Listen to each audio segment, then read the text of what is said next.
thank you for tuning in. We are on episode 11. I'm pretty pumped about this. Actually, episode 11, initially I had planned out to talk about 5-card PLO. I might get into a little bit of 5-card PLO a little bit.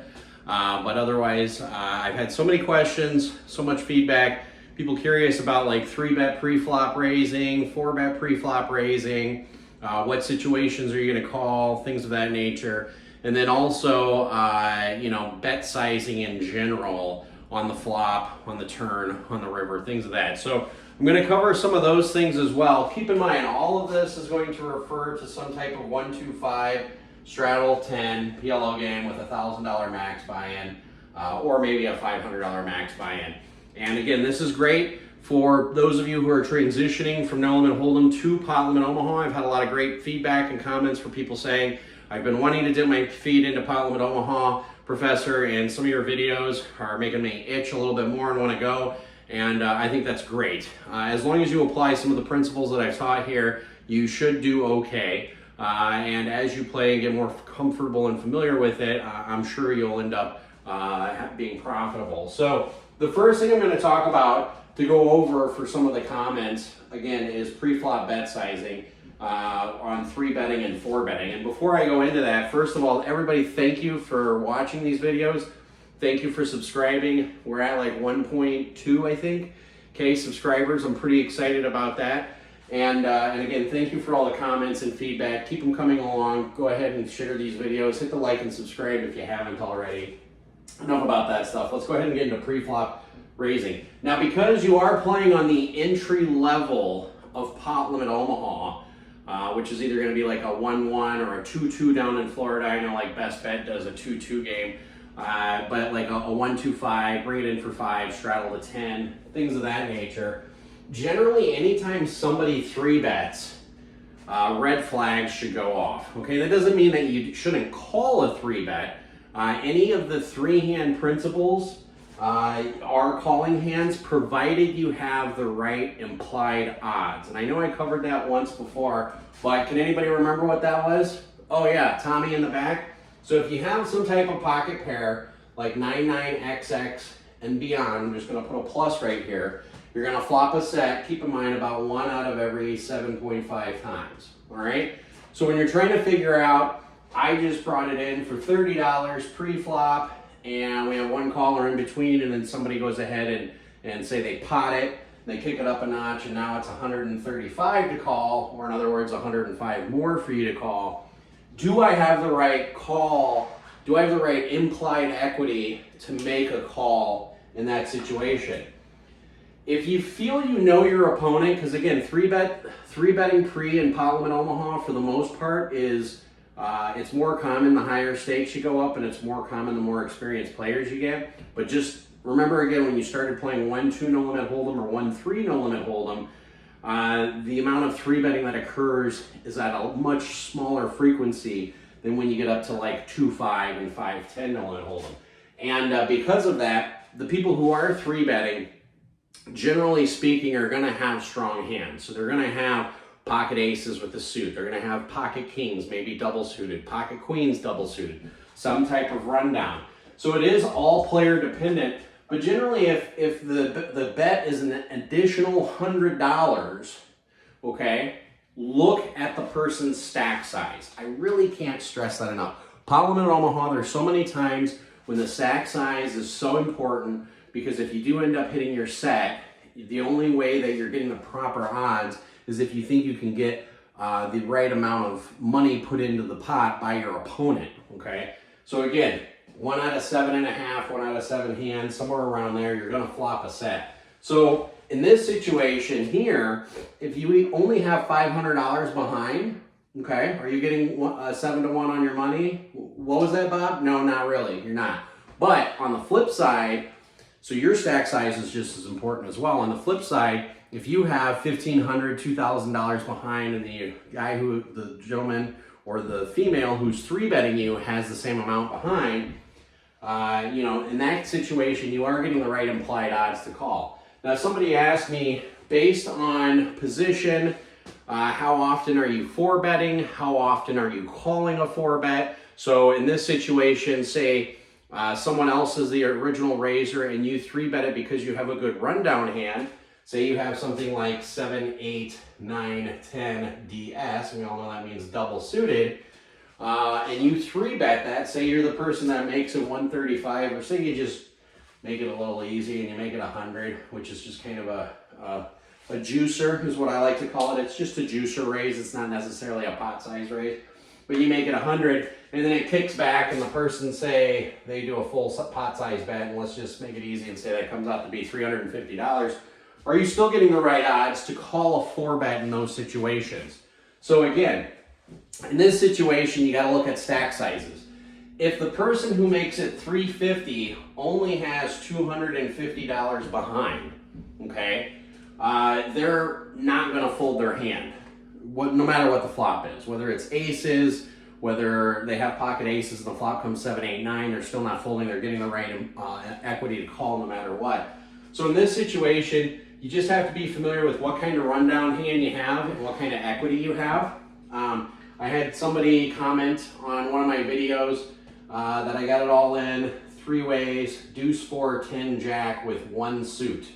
I think it was like the 4 and the 10 were diamonds.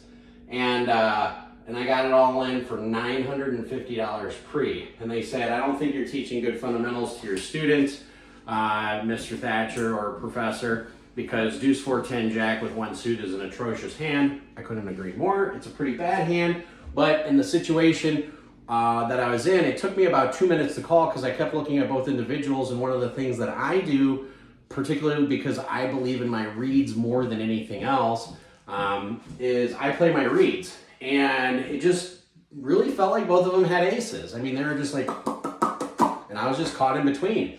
And when you run out on an equity calculator, deuce, 4, 10, jack with 1 suit, provided they don't cover that suit, actually has like 38% equity against 2 people who both have pocket aces and 2 random cards. It's kind of a neat thing.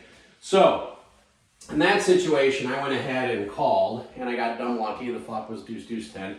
But in a situation like this, where you have 7, 8, 9, 10, assuming your head's up because it's a 4-bet, you make it 100, the guy makes it, say he's right behind you, he makes it 350, and everybody folds and it comes back to you. You have to go, all right, it's another 250 to call, okay? And this is when math starts to help. And you say, well, there's already 350 plus 100, 450, so there's already 500 in the pot, right, already?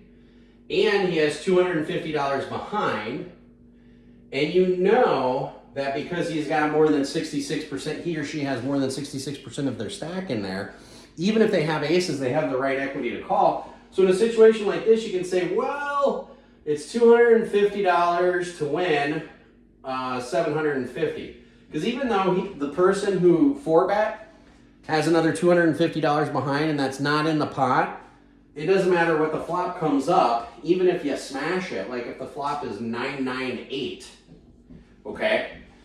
Unless that individual has some kind of soul read on you and they just know you have 9-8, when all you can bet is another $250, you know, they're gonna call, most likely. Like 9 out of 10 times they're gonna call. So in a situation like this, if you 3-bet to 100, person right behind you 4-bets to 350, and they only have $250 behind and it folds all the way around, if I have a really strong hand where all 4 cards are playable, they're double suited. Keep in mind the double suit, each suit gives you 4% more equity. So 2 suits gives you 8% equity, assuming your opponent does not have the same suits. In this situation, I'm gonna call, because in this situation, it's only another 250 to call. There's already 500 in the pot. He's got 250 behind. You know that person's gonna put the 250 in there. So it's 250 to call to win 750. In case, in that situation, you're getting 3 to 1 on your money. That's the situation I would call. Now, if the individual has, I don't know, say they got like 80 or $100 left, I'm gonna be a little bit more apt to fold, okay? So if you're the 3-better, somebody raises and you 3-bet, as you should with a rundown hand like 7, 8, 9, 10 double suited. Keep in mind, all of this is pre-flop action, and you end up getting 4-bet, how often should you call? Again, start, and it's okay to take your time and think about it, because the individual who 4-bet you, who made it 350, I mean, they're okay with you folding and they're okay with you calling because they have the right equity. And that's the great thing about 4 cards pot limit Omaha, is because you can look at your hand and say, I got the right equity. Everybody can play it appropriately. And you end up, winning or losing is up to the card gods. In a situation where somebody has 250 behind, I might be tempted just to rip it all in. But actually, I'm probably just going to call and see the flop, because if you completely miss the flop on 7, 8, 9, 10, double suited, say the board comes king, deuce, 3, you can get away from it pretty easy. Now, if the board comes up anything where you have a pair, okay, so assuming you're calling, and say the board comes up deuce, 3, 8, rainbow, you still have the right odds to call, because at that time, you're calling $250. And, to win 750. And in that situation, you just calculate your odds. You've got 3 7s left, you have 2 8s left, you have 3 9s left, and you have 3 10s left. That's 9, 11 outs. 11 outs times 4, which is our approximate equity on the flop, is around 44% of the time that you're going to win the hand. It's actually a little bit less than that, because a deuce or a 3 could peel off, or it could go runner, queen, queen. But, you've got about 40%. So definitely 250 to win 750, you're getting the right odds. But that's a situation where I feel like if you 3-bet and somebody 4-bets you, you actually have a little bit of the advantage regardless of position if they're not appropriately stacked. If they're not if they don't have the appropriate amount of chips behind. Now on the flip side, if you 3-bet to 100, same scenario, somebody raises to 30, you make it 100, person right behind you makes it 350, and that individual has, let's just say they have a gob of chips left. They have 2,000 behind, and you have 2,000 behind. I mean, right there, you're getting the right equity to call, implied equity. And I shouldn't say no matter what your hand is, but if you're 3-betting, I have to assume you're 3-betting with all 4 cards playable, or a suited ace where all 4 cards are playable. So even a hand like ace, 6, 7, 8. I really don't like calling an ace on a 4-bet. But a suited ace, 6, 7, 8, all 4 of those cards are playable. Say if this is a heart, and this is a heart, and this is a club, and this is a club. Because you do have 3 to a straight, you have a suited ace, you're double suited. You know for a fact that they don't have a suited ace. Now, so most of the time, if I call a 4-bet, if I 3-bet and I call a 4-bet, I'm not going to have an ace in my hand. Because it's very infrequent pre-flop, especially on the 1-2-5 or 1-3-10, especially at these stakes. It's very infrequent that somebody's going to 4-bet pre without having pocket aces. Now, I know I told you guys a story last time of being up $6,000 and being down $8,000 and having all these swings and getting leaned on all night. And then by the time I ended my session, the average pre-flop bet on a 1-3-10 table was somewhere between like $500 and $800. If you have a table that's just absolutely bonkers and absolutely nuts, then you just go back to the 3-hand principle. Oh, I got a suited ace. Yeah, I got 3-bet. I've got a big pocket pair. I've got a rundown, et cetera, et cetera. So if the game is absolutely bonkers and crazy, again, it's just player dependent, table dependent. Everything in PLO and Omaha is very situationally dependent. But I did want to talk about pre-flop bets. So again, if you're the 3-better and somebody 4-bets you, the first thing you should do, instead of being like, how much is the bet size? The first thing you should do is look at their chips. How many chips do you have left? Okay? Because I want to get all those chips. And I love it when I 3-bet and somebody 4-bets, because unless it's a really advanced PLO player, they can pretty much turn over 2 of their 4 cards. You just told me what 2 of your 4 cards have. Now, if the original raiser makes it 30 and you make it 100, and a couple people call and it goes back to the original raiser and they pot it, let's take that scenario real quick. So you're at an 8-handed table. Table is good, which means you usually have 6 players going to the flop. Person, let's just say under the gun, opens to 30, and I'm going to start incorporating some live videos in this, and you guys will see that. It'll probably be towards within the next month, is what I'm going to say, because I've already talked to my wife about heading out, either going down to Detroit or going down to Green Bay, et cetera, et cetera. But so in any case, 30 under the gun, and then let's just say you're UTG +1, and again, under the gun means first to act after the button. And let's say you make it 100. And let's just say you get 3 callers in between. So 100, 100, and 100, which means you're out of position here, okay? And let's just say, what the heck, the small blind calls for 100, because you're going 6 ways to the flop most of the time. And it gets back to this guy. Let's say the big blind folds. He's just like, no, I've got 3 kind in my hand. It gets back to this guy, and this guy says pot, okay? So we got 3, 4, 5, 300, 400, 500, 600, 700 is what this guy can make it, okay? Do you call in this situation? Well, let's go back to the equity principle, okay? So you've already got 100 in the pot, so it's only 600 more to call, okay? And we have 1,200 in the pot, and this is when stuff starts getting fun, because your 100 that you already put in there, you're not getting back. So you don't say, well, it's 700 to call. It's just 600 to call. The 100 that you have in there is already in the pot. And you have 600 to call. Are you getting the right equity? Most of the time, if you're the one 3-betting, if you 3-bet and you get 4-bet, and it's 600 more to call, and it's 600 to win 1,200, yeah, you should probably call. Again, you're getting 2 to 1 on your money. You're calling 600 to win 1,200, which means you only need a 33% chance of equity to win. Now, there are some key factors to factor in here, okay? For example, any of these players right here, or this guy right here, or girl, if any of those players have, let's just assume they have $1,300, which means they would reopen the gates, okay? Reopen the raising, okay? If any of these players have 1,300 and they seem like the type of player to be like, well, if I'm going to call 700, I might as well just push it in for 1,300, you may consider folding, okay? Or you may consider ripping it in yourself just to try getting it heads up. Again, stack sizing is so important in this situation. If this person makes it 700 and they still have 2,000 behind, so each of you started off with like about 3 grand in your stacks, and you have 2,000 behind after calling the 700, okay, I'm going to be more likely to call that, because again, I'm not 3-betting unless I have a strong hand that's willing to go see the flop. Usually if I 3-bet, whatever my stack is, even if I've got $10,000, if I 3-bet and somebody 4-bets to about a third of my chip stack, if they have the same chips, if they've got 10 grand and I got 10 grand, I'm probably calling. I probably have the right equity. Again, everything's situationally dependent.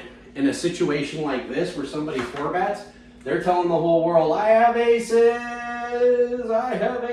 or I have kings.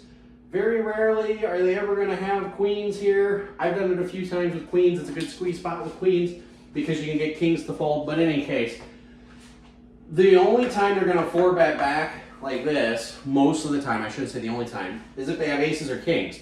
So I prefer, if I call a 4-bet, not to have an ace in my hand, okay?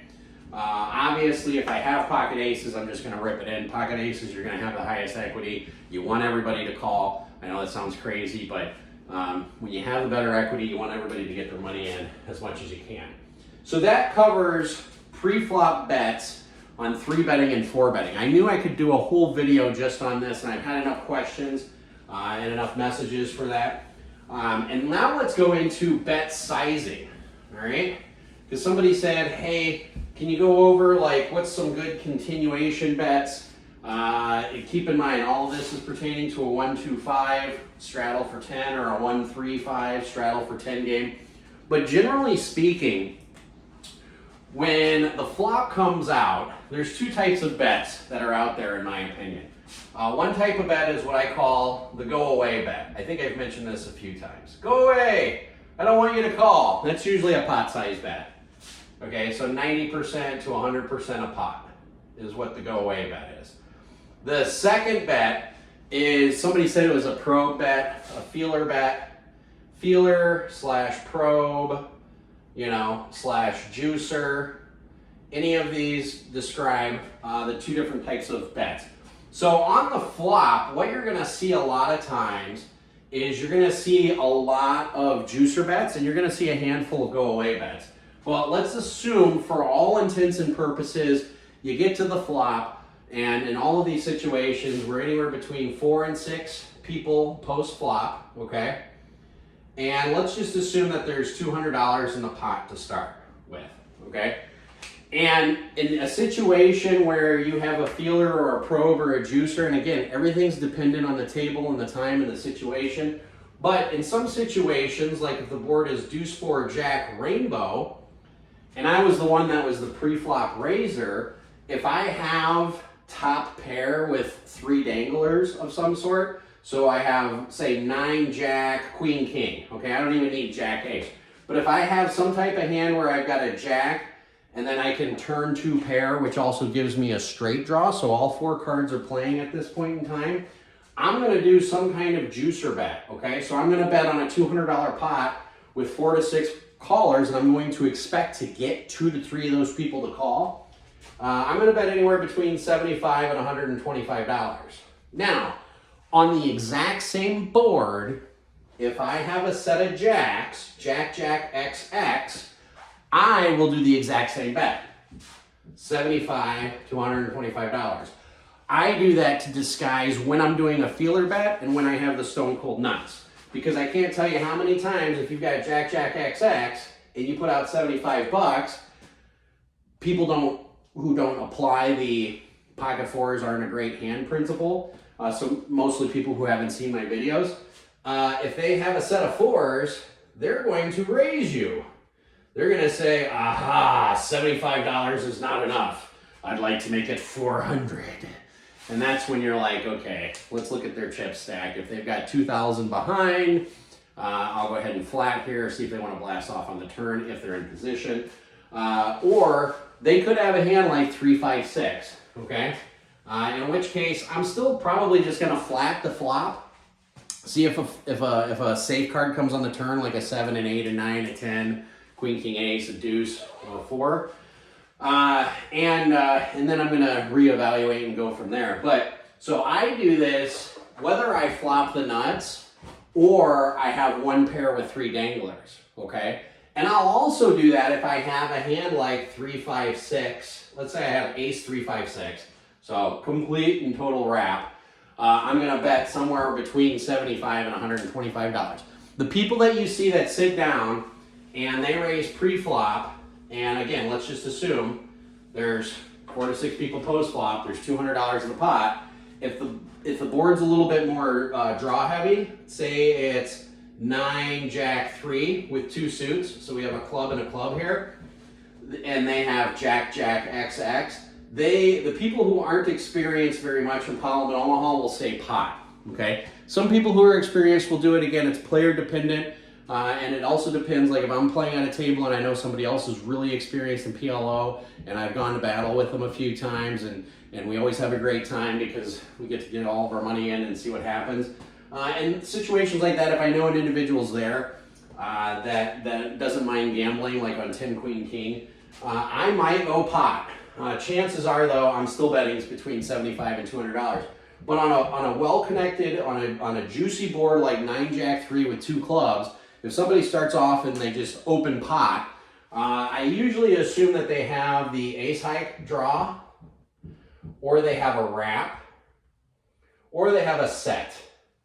These are the 3 hands I'm going to put people on when they do what I call go away bet. And on situations like this, you just have to, again, evaluate your hand, find out how much equity you have, and then decide what you're going to do. In a situation where somebody opens pot and you don't have a set of jacks there, like say you have a set of 9s, this is a tough one, okay? Say you're, Josh, I'm playing with the 9-9-XX principle. The flop just came 9, jack, 3. We're 5 ways to the flop. There's $200 in the pot. And the first player checks. The second player, who is under the gun, opens up for $200. What do you do? I'm going to call, okay? I'm not going anywhere. I'm not going to fold. I am going to call 200, and then I'm going to reevaluate what happens on the turn. And I'm going to reevaluate what happens on the river. Now, don't get me wrong. Parliament Omaha is one of those games where you can get dumb lucky and you can hit 4 of a kind. I did that a couple of months ago on an ace-queen-9 board, and I had pocket 9s. And it was ace-queen-9 rainbow. He was the original raiser pre-flop. I just flatted with 9-9-XX in position. This was at a 5-5-10 game, 5-5 with the rock. And he bet pot, and I called, and the turn came a 9, gave me quads. He bet pot again, and I was like, okay, the guy's either got aces full or queens full, and I called, and the river came a blank, and then he bet pot again, or he value betted the river for like 500, and I went all in for like 1900 or 2000, and then he actually tanked, which, don't get offended if somebody tanks with nut full house, okay? That's a sign of respect, if anything. And he tanked, and then he called with aces full, and he ended up losing. But anytime somebody tanks and they have the second nuts, but it's the nut full house, I've seen PLO players go, I don't understand why you tanked so long. It's like, well, it's a sign of respect.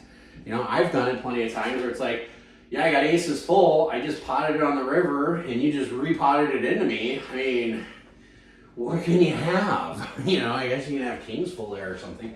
But yeah, on continuation bets, the biggest thing that you have to evaluate is going to be how juicy is the board, how draw heavy is it. And again, what was that, Tommy, in the background? That's correct. 9-10 with the suit is the most draw heavy board in pot limit Omaha. So anytime you see 9-10-X, 9-10-3, say with 2 hearts, that is the most draw heavy board in pot limit Omaha. That every flop should be that way.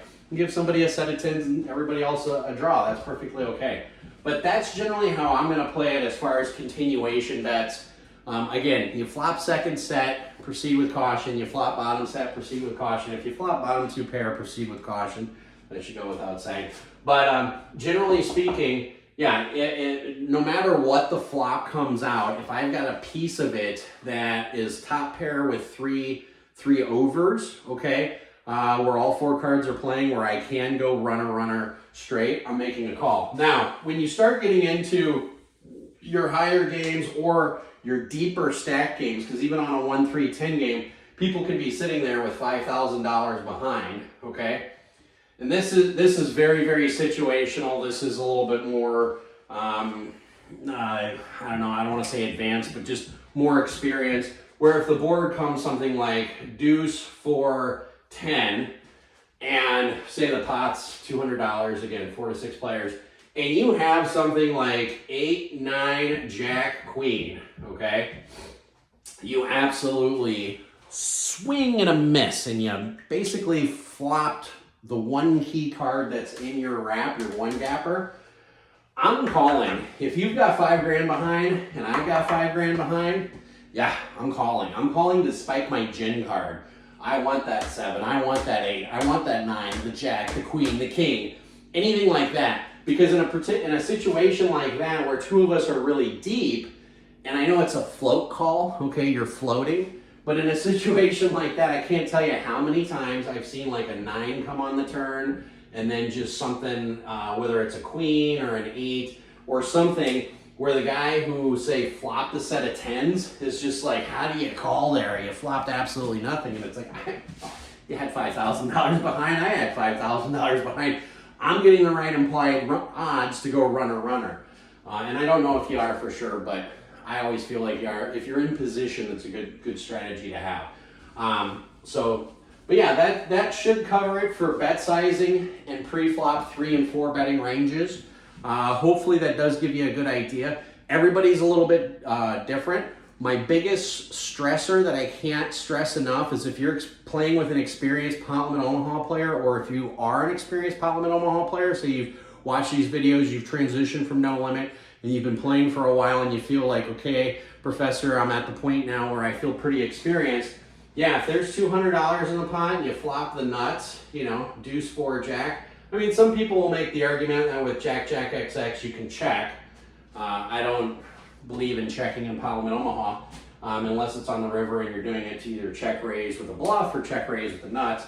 But on a flop like that, I'm still going to put out a little bet. I'm going to do it on purpose to look weak. And it's very deceiving when you do that, because other experienced pot limit Omaha players will see, hey, there's $200 in the pot. You don't only bet in 75. If you had a set of jacks and it's deuce 4 jack with, say, a suited deuce 4, oh, you should be betting a lot more. No, I want to wait until the turn comes up and it cuts your equity in half before then. So hopefully this goes over that and explains all that As always, please go ahead and hit the like and subscribe button, everybody. I appreciate all the views. I appreciate the comments. Please keep them coming in. Go ahead and feel free to share the video. And as always, play smart and run like a god.